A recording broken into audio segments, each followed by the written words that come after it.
Welcome. In this lecture, we're going to learn quick tips to be able to find remainders very quickly in different mods. So for each mod, the trick might be a little bit different, but we'll explore each one by one and learn some methods for calculating those tricks and then using the tricks. So a little warm-up problem just to get us engaged with the topic today is a classroom activity that you could use, very simple with the deck of cards. All you need to do is take a peek at the 9th card from the deck, and as a magician, you can get someone to reveal that card in a little bit of a random way, seemingly random. So we're going to ask a volunteer, let's say Jessica, to choose a secret number from 10 to 19. Whatever that secret number is, we don't know what it is.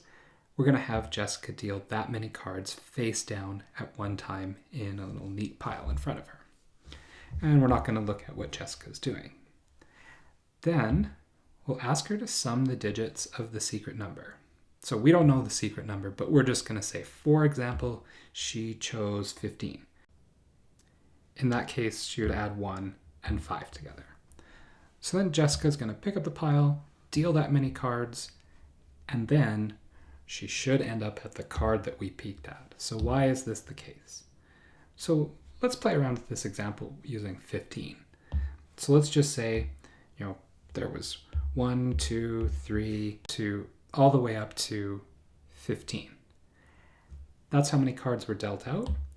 And then Jessica is supposed to pick up this pile and then start dealing again and deal out 1 plus 5. So that would be 6. So she would deal 5 back. So 1, 2, 3, 4, 5, and then 1 more. It will land at 9. It will always land at 9, no matter how you do this process. Let's try to prove that. So I'm going to write down 1x. That represents this number right here. X is representing a digit from 0 to 9. And the 1 represents the tens place. And then from that dealt out pile, we're going to take away, this is the second dealing, when we pick up the pile and we take away 1 plus x. So the idea is to take the number 1x, which is either 10 or 11, 12, or all the way up to possibly 19, and write that number in a different way. And that's the whole key behind this lecture. We're going to be taking numbers and breaking them up into a different form so that we see tens. So that's where this warm-up problem applies today. We're going to write that as 10 plus x instead of 1x. And then we're going to subtract 1 and we're going to subtract x. So this finally, of course, gives us, when the x's cancel out, 10 minus 1, which is 9. So we can see why this always works out to 9. So now we're ready to move along to how to find a mod trick. Let's say you have mod 17 and you would like to search for a nice way to reduce numbers in mod 17. That could be one example that we're trying to apply right here. So first we have 3 general steps. So in these steps, we're going to first search for a power of 10 that reduces nicely. So what is nicely? For this lecture, it's going to be 1, 0, or minus 1. That's the number that we're looking for. Those are the numbers that will put a smile on our face in this process. So, for example, some mod out there, it could be my mod 17 or something else, we're just going to search and search and search until we find one of those numbers. In this case, I found 1, just as this example is showing. It could have been 0 or could have been minus 1 as well. So in our next step, what we want to do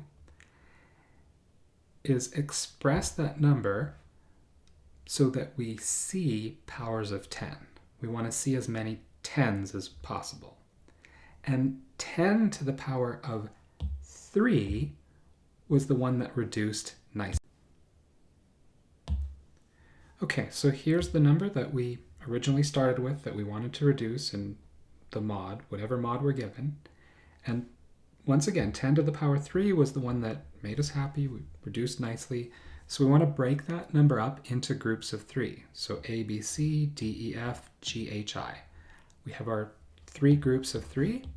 And then the power on 10 corresponds to the number zeros that would appear after, like the digits A, B, C. There would be 6 zeros after that, A, B, C, and then 1, 2, 3, 4, 5, 6. And D, E, F, there would be 3 zeros after that to count for the G, H, I. So D, E, F is there, and then 1, 2, 3 zeros. And then the G, H, I, there's no zeros after that. So we've taken our number and we've written it in a different format where we see some powers of 10. The nice thing about seeing those powers of 10 is they reduce really nicely in our mod. So in mod M for this setup, we found that, oh yeah, each one of those 10 to the power 3s automatically change into 1. So the 10 to the power 3 changes into 1. The 10 to the power 3 changes into 1. And therefore, we can take the original number, A, B, C, D, E, F, G, H, I. This is representing a big number because there's 9 digits there. So it's like 1 million and something. But the number on the right-hand side is not so big. ABC is something like in the hundreds, and the same with DEF and GHI. So we've taken a number that's in the 100 millions range and reduced it down to a number that's in the hundreds range, or close to the hundreds range. So that would be our trick. Break it up into groups of 3 and add those groups, and then go ahead and reduce that smaller number in mod M. Okay, so let's look at some more concrete examples. So what if we had mod 3 and we wanted to try to reduce in mod 3 in a very nice, convenient way? Okay, and we'll use the same steps from above.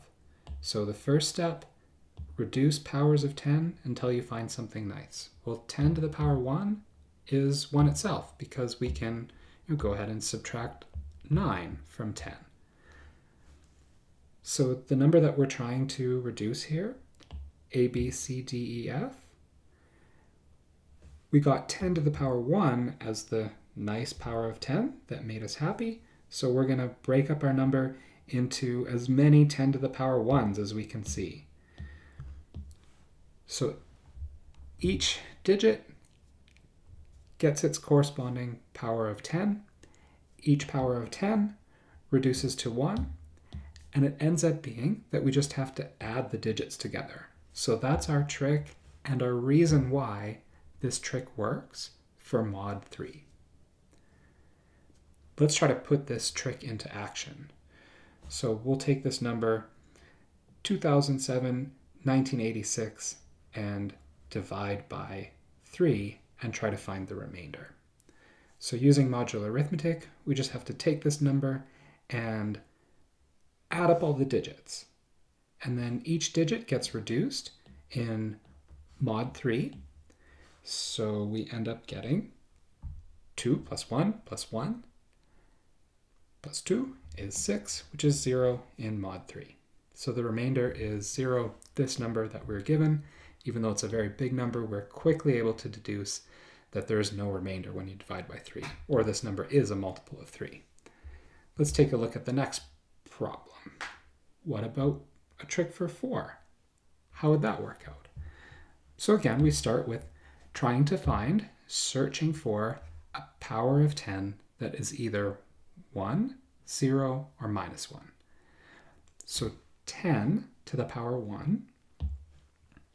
With that number, we can say, okay, this time we're working in mod 4. So we can take away 4 or we can take away 8. Taking away 8 would bring us to 2.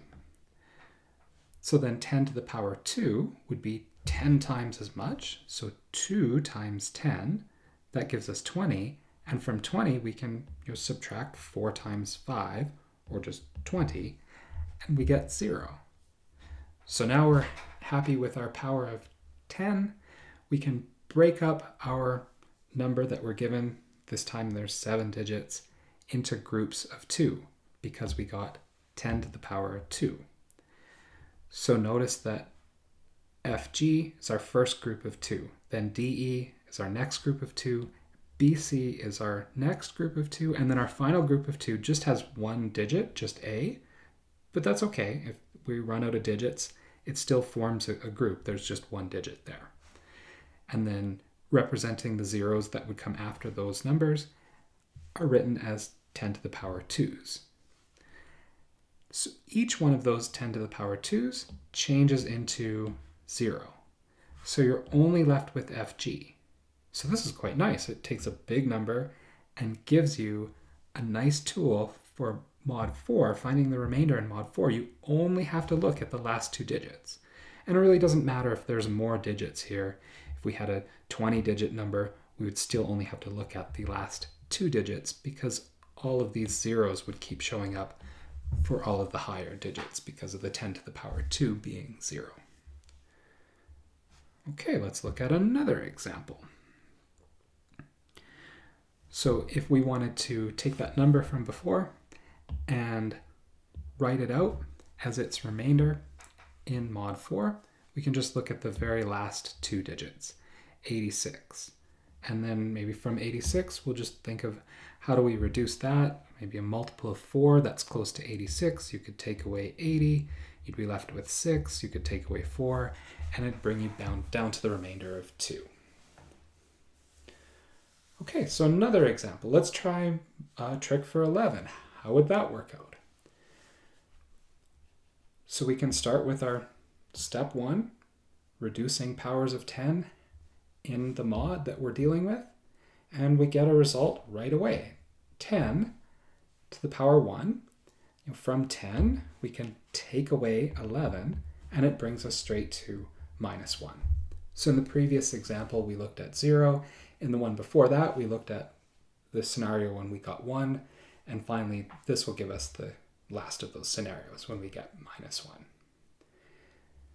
So we'd like to separate out our number into groups of size 1. So each of the digits is all separated. So we see as many 10 to the power 1s as possible.